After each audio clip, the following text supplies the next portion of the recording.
दूसरा मामला यह है कि आप तालीमी बेदारी की बात करते हैं। बेदारी का मतलब है जगना, बेदारी का मतलब है होशियार होना गफलत से। आज बताइए तो कौन गरीब नहीं चाहता है कि बेटे को पढ़ाए? अभी जो बीपीएससी करके लड़की सब नौकरी बनी है तो सुनते ही कई दूल्हा तैयार हो गया है कि हमको नहीं नौकरी मिली लेकिन बीवी को नौकरी मिली तो काम चल जाएगा, बगैर जहेज के भी शादी करने के लिए तैयार है। जब से समिति में इलेक्शन हुआ है, जब से पंचायत में मुखिया जीती है औरत, जब से सेविका सहायिका बनी है, जब से साइकिल मिलने लगी है पढ़ने लिखने के लिए, तो हर कोई बेटा बेटी को तैयार है ना। तो तालीमी बेदारी की जरूरत नहीं है, तालीमी बंदोबस्त की जरूरत है। स्कूल में मेयारी तालीम हो, मदरसे में मेयारी तालीम हो, जो बच्चे मकतब और स्कूल में जाए उनके अखलाक पाकीज़ा हों, उनकी आदतें अच्छी हों, उनके मालूमात अच्छे हों। मैं भी जाता हूँ स्कूलों में, मदरसों में जाता हूँ, रो के आ जाता हूँ। एक मदरसे में सरकार 25 लाख रुपये सालाना देती है, एक स्कूल में सरकार 1 करोड़ रुपया सालाना देती है। लेकिन मैं जब बच्चों से पूछता हूँ, मुसलमान के बच्चों को पूछता हूँ, बताओ नबी मुकर्रम सल्लल्लाहु अलैहि वसल्लम के अब्बा का क्या नाम था, बच्चा मुँह मुँह तकता है। जब मैं पूछता हूं कि गैर मुस्लिम भाई के बच्चे को कि बताओ राम के पिता का क्या नाम था, मुंह मुंह देखता है। जब मैं पूछता हूं कि 1 मीटर में कितना सेंटीमीटर होता है, बच्चा कोई कहता है 10 सेंटीमीटर। कहता हूं 1 किलो में कितना ग्राम है, तो बच्चा कहता है 10 ग्राम। क्या पढ़ाते हैं लोग? सिर्फ मुँह ही नहीं, तालीम के नाम पर मदरसे में आना नहीं है, बल्कि मेयारी तालीम देने की जरूरत है। और मेयारी तालीम के रास्ते में रुकावट क्या है? आज अगर कोई गरीब कहता है कि हम गरीबी की वजह से बच्चे को नहीं पढ़ाए, वो सबसे बड़ा बेईमान है। इसलिए कि कल तक बच्चे को पढ़ाना मुश्किल था, आज अगर आपका बच्चा पढ़ने के लिए तैयार है, सलाहियत है, इतनी स्कॉलरशिप मिलते हैं, स्कूलों में अगर तालीम नहीं होती है। आज आप कोटा के माल के लिए झगड़ा करने गए हैं, लाइन नहीं आई, मोबाइल चार्ज नहीं हुआ, गाना नहीं सुन सके तो परेशान है। लेकिन आपका बच्चा महीना दिन से मदरसा जाता है, क्या पढ़ा नहीं पढ़ा कभी बैठ के देखने के लिए तैयार नहीं है। एक मुर्गी भी, उसका चूजा अगर गायब हो जाए तो बेचैन होती है। एक बकरी भी शाम को अगर उसकी का बच्चा नहीं आए, बकरी मिमियाती है। लेकिन हम और आप इंसान हैं, रात के 8 बजे तक आपका बेटा कलवट पर बैठकर मोबाइल देख रहा है, बाप को कोई फिक्र नहीं है। बेटी सन भाई के साथ जलसा सुनने चली गई है, कोई फिक्र नहीं है। मुसलमानों, ये मुसलमानों का मुआशरा है। सर पर टोपी भी पहन ली, ऊपर में रुमाल भी बांध लिया, अब बेटी के सर पर दुपट्टा नहीं, तो तुमको रुमाल लगाने की क्या जरूरत है? लोगों, अल्लाह के रसूल ने कहा कि बेहतरीन शादी वो है जिसमें माली खर्च कम हो। और आज सबसे बेहतरीन शादी क्या है? जिसमें माली खर्च सबसे ज्यादा हो। क्यों? कौम अपने रसूल के हुक्म को नहीं मानेगी, वो कौम जलील व खार नहीं होगी। ये जो मोदी जो डंडे निकाल रहा है, ये मोदी डंडे इसलिए निकाल रहा है और आपकी मदद इसलिए नहीं होती कि हम अपने आप को मुसलमान कहते लेकिन शरीयत के पाबंद नहीं है। और मोदी कहता है ये मुसलमान है कुरान वाला, खुदा की मदद भी नहीं आती, दुश्मन के डंडे भी चलते हैं। आज आप जान रहे हैं समाज के बड़े लोगों, और ये बड़े लोग सबसे बड़े जालिम हैं, जिनको अल्लाह ने बेटियां दी हैं। एक बेटी पैदा हो गई तो लड्डू खिलाने वाली आ गई, 2 बेटी पैदा हो गई तो अल्लाह मर्जी, और तीसरी बेटी पैदा हो गई तो कन्या मनहूस।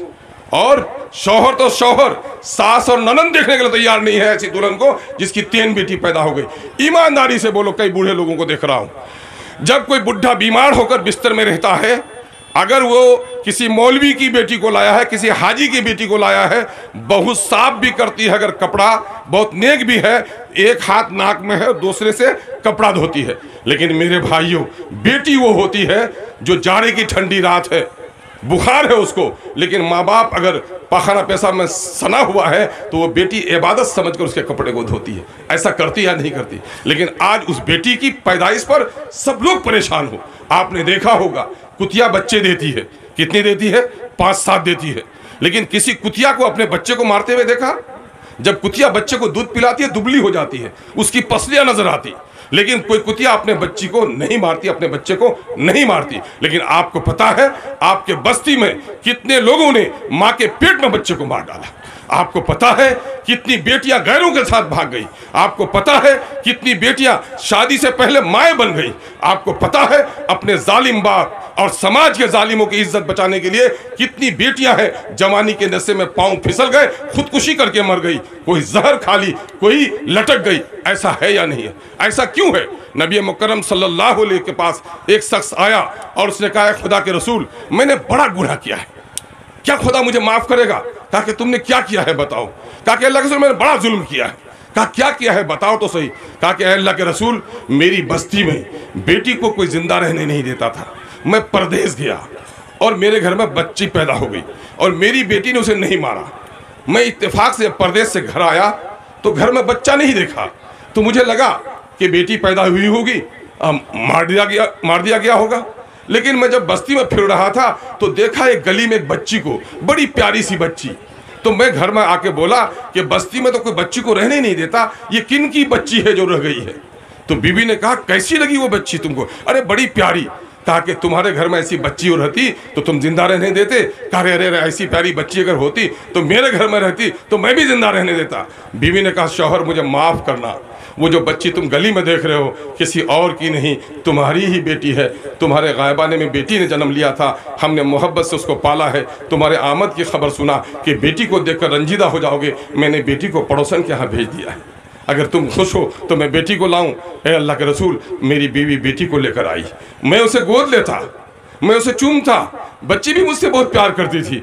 लेकिन एक दिन मुझ पर फिर शैतान का गलबा आया और कहा बेटी किसी को नहीं, मुझको बेटी। बेटी जहेज का मामला नहीं था, कबीले के लोग छीन के लगे तो नाक कट जाती थी।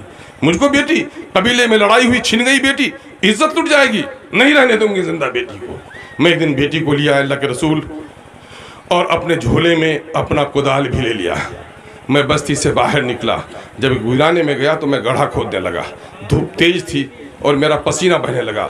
बच्ची कहती थी अब्बा थक गए हो बा, बैठ जाओ। और जब मैं गड्ढा खोद रहा था तो बच्ची भी उससे मिट्टी निकाल रही थी। ए अल्लाह के रसूल, जब बेटी दफनाने के लायक हो गई तो मैंने दाएं बाएं देखा और फिर मैंने अपनी बेटी को उसी गड्ढे में डाल दिया और ऊपर से मैं मिट्टी डालने लगा। बेटी चीख रही थी कि अब्बा क्या कर रहे हो मेरे साथ, लेकिन मैं उसकी चीख को न सुना और मैंने उसे दफना दिया। अल्लाह के रसूल के चेहरे सुर्ख हो गए। पास में जो साहबा बैठे हुए थे उसने कहा ऐसा तूने ऐसी रंजीदा गुफ्तगू क्यों सुनाई अल्लाह के रसूल को? रसूल पाक ने कहा नहीं, दोबारा मुझे सुनाओ।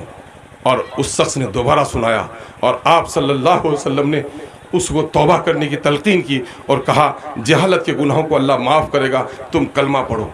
ये था, इसलिए कुरान में कहा गया वह इज़ल मौदतो सुइलत बिअय्यि ज़ंबिन क़ुतिलत। अल्लाह तबारक तआला को उस बच्ची के कातिल से इतनी नफरत होगी कि कातिल से नहीं पूछेगा कि तूने क्यों कत्ल किया था, बल्कि उस मकतूला से पूछेगा खुदा ए बच्ची थी कुछ जुर्म गाड़ी गई थी।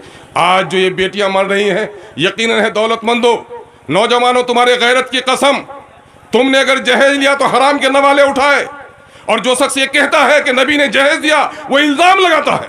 नबी की 4 बेटियां आप सल्लल्लाहु अलैहि वसल्लम की, हजरत ज़ैनब, हजरत उम्म कुलसुम, हजरत रुक़ैया, हजरत फातिमा रज़ियल्लाहु तआला अन्हा। और आप देखेंगे कि ले देकर लोग एक का तज़किरा करते हैं, हजरत फातिमा रज़ियल्लाहु तआला अन्हा का। अल्लाह के रसूल के पास एक सहाबी रसूल आए और उसने कहा अल्लाह के रसूल, हमने अपना ये गुलाम इस बेटे को दे दिया। अल्लाह के रसूल ने पूछा तेरे पास और बेटे हैं? कहा कि हाँ अल्लाह के रसूल बेटे तो हैं। कहा और गुलाम है? कहा नहीं। कहा गुलाम को वापस लो, अपने बच्चों के साथ इम्तियाज़ मत करो। ए मेरे दीनी भाइयों, जो रसूल खुदा अपने सहाबा को ये कहें कि बच्चों से इम्तियाज़ न करो, क्या उस रसूल खुदा ने अपनी बेटियों से इम्तियाज़ किया होगा? ऐसा नहीं। अल्लाह के रसूल ने जो कुछ भी दिया है हजरत अली करमुल्लाह वजह के ज़रा के पैसे से उसको दिया है। और बिलफर्ज अगर न भी उससे, तो अल्लाह के रसूल के घर हजरत अली की हैसियत पोस पालक बेटे जैसी थी। शादी कहीं भी होती तो अल्लाह के रसूल का घर बसाने के लिए देते। जहेज के नाम पे लंतरानी मत करो, बल्कि ये सुनो कि जंग बदर 2 हिजरी में हजरत फातिमा रज़ियल्लाहु तआला अन्हा की शादी होती है। और उस वक्त अल्लाह के रसूल पूछते हैं ए अली तुम्हारे पास क्या है महर के लिए? अल्लाह के रसूल घोड़ा है और ज़रा है। कहा घोड़ा रहने तो ज़रा बेचो और फातिमा का महर अदा करो। दुश्मनों के नरगे में इस्लाम है और ज़रा को बेचा जाता है, महर अदा किया जाता है। ये लुटेरे 150-200 बाराती को लेके आएंगे और कहेंगे मोहरे फातिमा, लड़का डाकू किधर है? फातिमा का मोहरे फातिमी, अली की तरह आओ तो मोहरे फातिमी के बारे में भी तकाजा करो।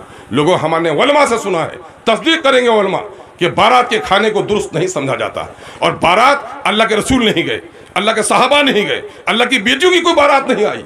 जिस वक्त हजरत फातिमा रज़ियल्लाहु तआला अन्हा का निकाह तय होने जा रहा था, हजरत उस्मान गनी रज़ियल्लाहु तआला ज़ुन्नुरैन आपको खबर तक नहीं थी।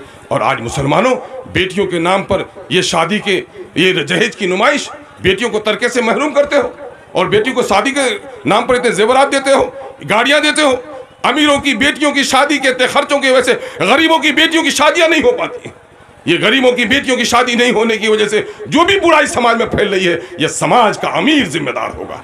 यकीन जानो, माँ की दवा के लिए गए हो, रास्ते में एक्सीडेंट कर गए, अल्लाह के अज्र मिलेगा। अपने इज्जत और आबरू को बचाते हुए मारे गए हो, शहादत के मुकाबले में मौत होगी। रिस्क हलाल के लिए दिल्ली गए हो, मर जाओगे तो शहादत की मौत होगी। लेकिन अगर बारात से आते हुए मर जाओगे तो चोर की मौत होगी। इसलिए कि तुम जो खाना खाने के लिए गए थे, तुम्हारे अब्बा ने वहां कमा के नहीं रखा था। बड़ी यात्रा क्या है, बारात क्या है? गैर मुस्लिमों के यहाँ शादी होती थी तो उस वक्त बेटी को तरके में हिस्सा नहीं देते थे तो वो क्या कहते थे कि बेटी जा रही है तो सामान दे देते थे। कोई गाय दिया, कोई भैंस दिया, कोई सामान दिया, उसको लाद के लाते कहार, ये था बाराती। या लड़की पसंद आ गई तो फौज तैयार किया, चलो लड़की को छीन के लाएंगे। बड़ जोड़ यात्री, इसका नाम है बरियात्री। और हमारे यहाँ तो बारात है, नजात है, अरबी में बरियात्रा है ही नहीं कहीं से। तो ये गैर मुस्लिमाना रिवाज है, इसको खत्म करो नौजवानों। और इस्लाह मुआशरा के जलसे में आए हो तो तय करो कि हॉस्पिटल जाओगे, अगर बीमार हो तो दवा लिख दे तो खाओ भी। अमेरिका का डॉक्टर दवा लिख देगा, खाओगे नहीं तो उम्र भर डॉक्टर के यहाँ जाओगे, कभी सेहतयाब नहीं हो सकते हो। आज सबसे बड़ी जो शादी में वो दिखावा है, ये चुमाना की कॉपी है। ये जानते हो ये कितना है? अल्लाह के रसूल जनाजे की नमाज पढ़ाने जा रहे हैं, कहा किसकी मैयत है? कहा फला साहबी की। कहा कि इसके जिम्मे कर्ज है? कहा हाँ रसूलुल्लाह कर्ज तो है। कहा अपने भाई की जनाजे की नमाज पढ़ लो। रसूलुल्लाह, क्या उस साहबा ने कोई गलती तो नहीं की थी? कर्जदार था। एक साहबी उठे, या रसूलुल्लाह उसके कर्ज का जामीन मैं हूं। आपने उसकी जनाजे की नमाज पढ़ा दी। आप सल्लल्लाहु अलैहि वसल्लम अपनी मिल्लत को कर्ज में नहीं दबाना चाहते।